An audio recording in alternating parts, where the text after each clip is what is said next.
इरोडो का ये problem maximum students गलत तरह से सॉल्व करते हैं। इस क्वेश्चन में गिवन है एक पार्टिकल ओरिजिन से स्टार्ट करता है और वो एक कर्व ट्रेजेक्टरी पे मूव कर रहा है। किसी जनरल इंस्टेंट पर उसका जो टेंजेंशियल डायरेक्शन है उसका unit vector tau vector given है और एक constant vector A vector given है जो पॉजिटिव एक्स डायरेक्शन में इंडिकेटेड है और हमें गिवन है tangential acceleration that is equal to A vector dot tau vector. Okay, particle origin से स्टार्ट करता है और क्वेश्चन में हमें बताना है कि पार्टिकल की स्पीड कितनी होगी जब उसका एक्स कोऑर्डिनेट एक्स है। पार्टिकल देखिए जहां पर है वहां पर उसका एक्स और वाई दोनों कोऑर्डिनेट है, लेकिन हमसे कहा जा रहा है किसी एक्स कोऑर्डिनेट पर वहां पर उसकी स्पीड क्या होगी। तो देखिए बच्चों इसको हम लोग कैसे सॉल्व करेंगे। तो AT equals to A vector dot tau vector है, तो ये डॉट प्रोडक्ट ओपन करते हैं। ए वेक्टर का मैग्नीट्यूड ए, टाउ वेक्टर का magnitude 1 and cos theta, where theta is the angle between A vector and tau vector. तो यहां पर बच्चों जो टेंजेंशियल डायरेक्शन है और ए वेक्टर के बीच का एंगल थीटा है।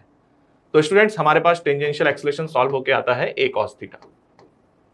अब देखिए बच्चों जो टेंजेंशियल एक्सेलरेशन होता है वो किसके इक्वल होता है, at होता है v dv बाई ds। ध्यान रखना ये स्पीड है और ds जो है वो एलिमेंट्री डिस्टेंस ट्रेवल्ड है। तो जैसे आपका पार्टिकल किसी जनरल x कोऑर्डिनेट पर है तो यहां पर एलिमेंट्री डिस्टेंस ट्रेवल्ड जो होगा वो टेंजेंशियल डायरेक्शन में होगा, ठीक है, and that is equal to a cos theta. अब हम इसको इंटीग्रेट करेंगे तो v dv that is equal to a cos theta into ds। अब बच्चों जब हम इसको इंटीग्रेट करेंगे तो हमारे पास थीटा और डिस्टेंस ट्रेवलिंग का फंक्शन हमारे पास अवेलेबल नहीं है, तो अभी तो हम इसको इंटीग्रेट नहीं कर पा रहे। लेकिन बच्चों जब आप ध्यान से देखेंगे तो ये जो ds आप देख रहे हैं ये टेंजेंशियल डायरेक्शन में है, ठीक है। तो ये आपका टेंजेंशियल डायरेक्शन में ds है, ये हमारा x एक्सिस है और ds के साथ x एक्सिस का एंगल थीटा ही है। अगर हम ध्यान से ऑब्जर्व करेंगे तो ds cos थीटा इस ds का component along the x axis है, that is ds cos theta.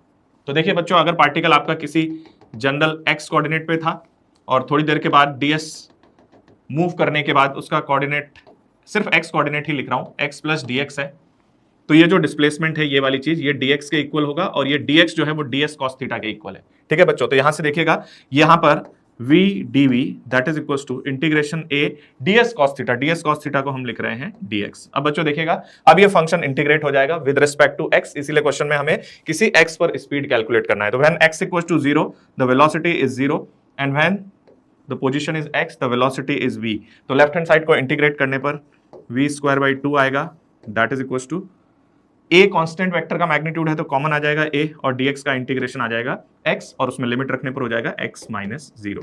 तो देखिए बच्चों यहां से v स्क्वायर की वैल्यू आ रही है that is 2ax, so speed is under root 2ax, ठीक है बच्चों। तो हमें इस तरह से सॉल्व करना पड़ेगा।